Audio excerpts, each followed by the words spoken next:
जी हाँ, आपने थंबनेल पे एकदम सही देखा है। आप सिर्फ 5,000 रुपये में मनाली घूम सकते हैं। एक्चुअली लोगों ने इसे हवा बना रखा है कि मनाली की एक नॉर्मल ट्रिप में 15 से 20,000 रुपये तक मिनिमम खर्च हो जाते हैं।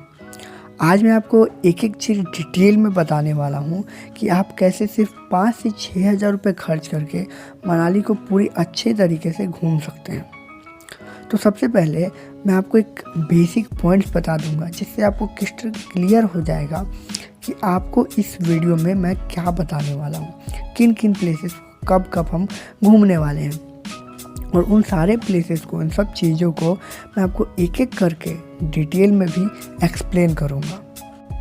सबसे पहले आप इंडिया में जहाँ भी रहते हो आपको दिल्ली या फिर चंडीगढ़ आना होगा। साथ ही आप कालका या फिर पठानकोट भी आ सकते हैं। सेकेंड नंबर पे आपको मैं बताऊंगा कि फिर आप इन सिटीज़ से मनाली के लिए ट्रांसपोर्ट कैसे लेंगे। नंबर 3 पे मैं आपको बताऊंगा कि यहाँ पे जो होटल्स हैं आपको कैसे मिल पाएंगे। नंबर 4 पे मैं आपको बताऊंगा फर्स्ट डे जो कि होगा लोकल साइट्स को विज़िट करना। उसके बाद सेकेंड डे सालोंग वैली को विज़िट करना। थर्ड डे रोहतांग पास को विज़िट करना। तो आपको इसके लिए 3 डेज़ 3 नाइट का ट्रिप प्लान करना होगा। तो चलिए शुरू करते हैं। Number 1, your visit to Delhi, Chandigarh और कालका।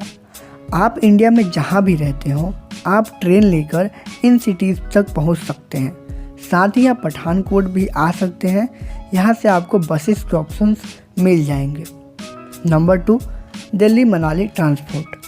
आप इन सिटीज़ से बस लेकर मनाली पहुंच सकते हैं। इसमें आप वॉल्वो बस या फिर ऑर्डिनरी बस ले सकते हैं। वॉल्वो बस का जो चार्ज होता है वह लग जाता है आपको 1,000 से 2,000 रुपये तक, और जो ऑर्डिनरी बस का चार्ज होता है वो 500 से 600 रुपये तक में आपको निपट जाता है।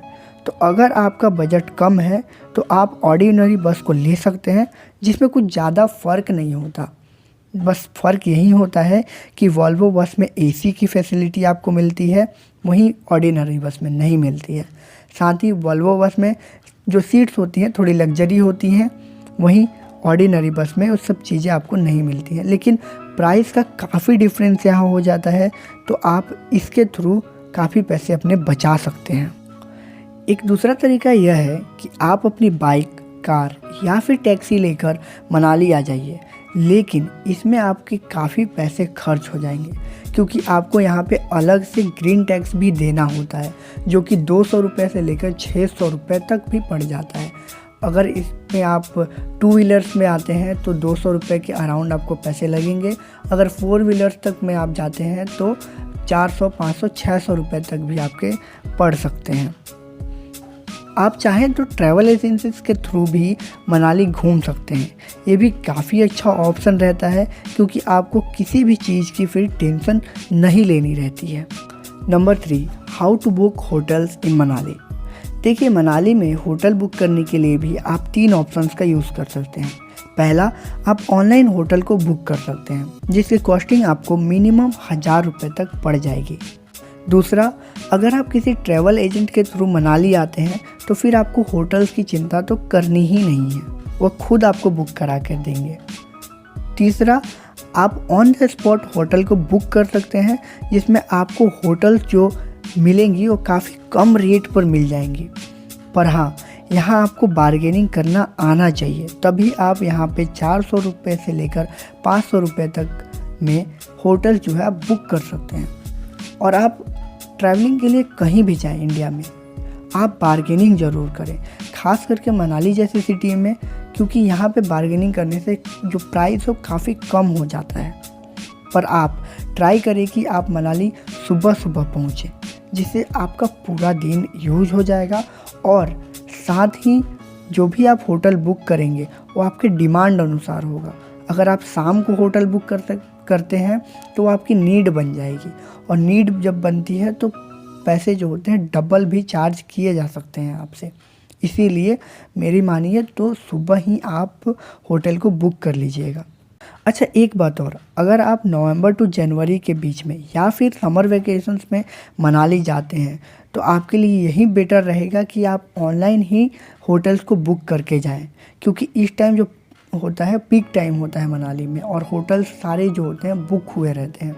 इसलिए आप ट्राई करें कि आप कोई भी रिस्क ना लें, इससे आपको काफ़ी सुविधा मिल जाएगा। तो अब हम मनाली पहुंच चुके हैं और हमने होटल्स को बुक कर लिया है। अब फोर्थ स्टेप होगा डे 1 लोकल साइट्स को विज़िट करना। डे 1 पे आप हडिम्बा देवी टेम्पल, डुंगरी वन विहार, क्लब हाउस, वशिष्ठ टेम्पल और मनु टेम्पल को विज़िट कर सकते हैं। अगर आप इसके लिए टैक्सी लेने का सोचते हैं तो आपको 1200 रुपये तक इसका चार्ज पड़ जाएगा, पर आप इसे पैदल भी घूम सकते हैं क्योंकि ये प्लेसेस काफ़ी आसपास में स्थित हैं और आपको लगभग 5 किलोमीटर के दायरे में ही ये सारे प्लेसेस मिल जाएंगे। तो मैं मनाली के जो लोकल साइट्स हैं उसके ऊपर भी एक स्पेसिफिक वीडियो बना दूंगा, जिसमें मैं आपको क्रिस्टल क्लियर तरीके से बता दूंगा कि आपको मनाली में लोकल साइट्स को कैसे और कब घूमना चाहिए। लेकिन इस वीडियो में मैं आपको बता दूं कि फर्स्ट डे पे आप मनाली के क्लब हाउस को विज़िट करने ज़रूर जाएं, जिसमें मात्र आपको जो टिकट का पैसा लगेगा सिर्फ 25 रुपये का लगेगा। तो आप यहाँ पे जाके फुल एंजॉय कर सकते हैं। यहाँ पे एडवेंचरस एक्टिविटीज़ भी होती हैं, तो आप उसको भी एंजॉय कर सकते हैं। Day 2 Solang valley. Solang valley एक बहुत ही खूबसूरत प्लेस है, जहाँ अगर आप नवंबर से जनवरी के बीच जाते हैं तो आपको स्नोफॉल भी देखने को मिलेगा। साथ में आप यहाँ स्कीइंग, पैराग्लाइडिंग जैसे एडवेंचरस एक्टिविटीज़ कर सकते हैं। इसमें आपको स्कीइंग के 2000 रुपये पर कपल लग जाएंगे।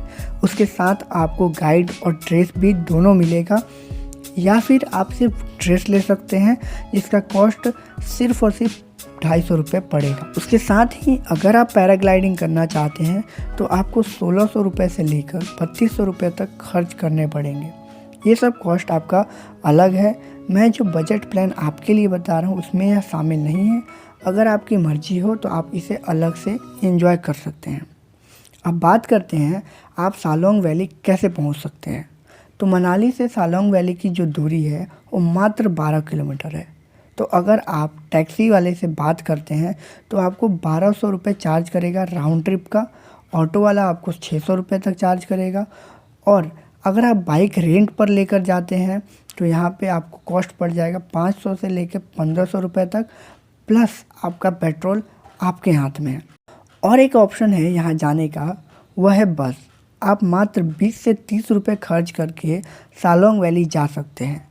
यह आपके लिए बेस्ट ऑप्शन हो सकता है। यहाँ पे आप रोपवे का भी मज़ा ले सकते हैं। सिर्फ 500 से 700 रुपये खर्च करके आप इसे फुल एंजॉय कर सकते हैं, पर ध्यान दीजिएगा कि आपको बार्गेनिंग करनी नहीं छोड़नी है। आप जितना बार्गेनिंग करेंगे उतना आपका कॉस्ट कम होता जाएगा। यहाँ जब लोग किसी चीज़ का आपसे 500 रुपये मांगते हैं, वह आपको अगर आप बार्गेनिंग अच्छे से करते हैं तो आपको 100 से 200 रुपये तक में भी वो आपको सर्विस दे देते हैं। डे 3 रोहतांग पास। आप चाहें तो रोहतांग पास को डे 3 पे विज़िट कर सकते हैं। यहाँ पे आपको काफ़ी ब्यूटीफुल माउंटेन देखने को मिलेगा। साथ ही विंटर्स में आपको हेवी स्नोफॉल देखने को मिलेगा, पर आपको यहाँ जाने के लिए परमिट बनवाना पड़ता है, जो कि ऑनलाइन और ऑफलाइन दोनों तरीके से बनता है। ऑनलाइन जो आपकी परमिट बनती है उसकी वेबसाइट मैं डिस्क्रिप्शन बॉक्स में दे दूँगा, वहाँ से आप जाके उसे बनवा सकते हैं। और ऑफलाइन एसडीएम ऑफिस से बनता है, तो वहाँ पे जो एसडीएम ऑफिस है वहाँ से आप इस परमिट को बनवा सकते हैं। आप चाहें तो मनाली से टैक्सी करके रोहतांग पास जा सकते हैं, जिसमें आपको राउंड ट्रिप का वो 2500 रुपये तक चार्ज करेंगे, जिसमें परमिट वो खुद बनवाएंगे। आप चाहें तो बस लेकर भी यहाँ जा सकते हैं। इसका किराया आपको 70 से 80 रुपये पड़ेगा, पर आपके लिए बहुत ही प्रॉब्लम वाला हो सकता है क्योंकि वापस आते टाइम बस नहीं मिलती है, बहुत कम बसेस होती हैं। आप चाहें तो बाइक रेंट करके भी यहाँ जा सकते हैं। उसकी कॉस्टिंग मैंने आपको बता ही दी है, 500 रुपये से लेकर 1500 रुपये तक। तो ये रहेगा आपके लिए बेस्ट और चीपेस्ट बजट प्लान मनाली का, जिसमें आप आराम से मनाली घूम सकते हैं। अब यहाँ आने का बेस्ट सीज़न के बारे में बात करें तो नवंबर टू फेब या फिर समर्स पे आप यहाँ आ सकते हैं। यहाँ पे काफ़ी भीड़ होती है इस टाइम पे। और सबसे चीप सीज़न जो होता है वह होता है जुलाई टू अक्टूबर। उसमें आप यहाँ आकर पूरा मनाली चीपेस्ट रेट में घूम सकते हैं, पर आपको उतना शायद मज़ा ना आए। तो चलिए फाइनली अब बात करते हैं बजट की। तो अगर आप मनाली जाते हैं तो बेस्ट रहेगा कि आप 2 लोगों के साथ जाएं, जिसमें आप 2 लोग होंगे और आपको पर पर्सन जिसका कॉस्ट पड़ जाएगा 5 से 6 हज़ार रुपये। और आप इससे अपने दोस्तों के बीच भी छा जाएंगे।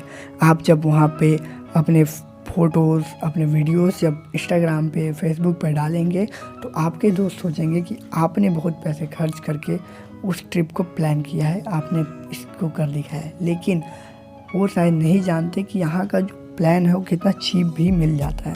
अगर आप थोड़ा बजट बढ़ाते हैं तो आपको और भी मज़ा आएगा। पर मैं लोएस्ट बजट के बारे में बताने वाला था आज, उसी को मैं ध्यान रख के इस बजट को मैं बताया हूँ। तो होप कि इस वीडियो से आपको काफ़ी हेल्प मिला होगा।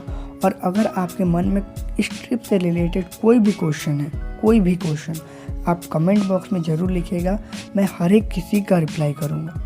और अगर आपको इस वीडियो से कुछ भी हेल्प हुआ हो तो वीडियो को लाइक ज़रूर कर दीजिए। साथ ही ऐसे ही वीडियोस को देखने के लिए मेरे चैनल को ज़रूर सब्सक्राइब कर दीजिए और बेल नोटिफिकेशन ऑन ज़रूर कर लीजिएगा, ताकि जब भी मैं ऐसे वीडियोस डालूं आप तक नोटिफिकेशन जो है सबसे पहले पहुंच सके। जय हिंद, जय भारत।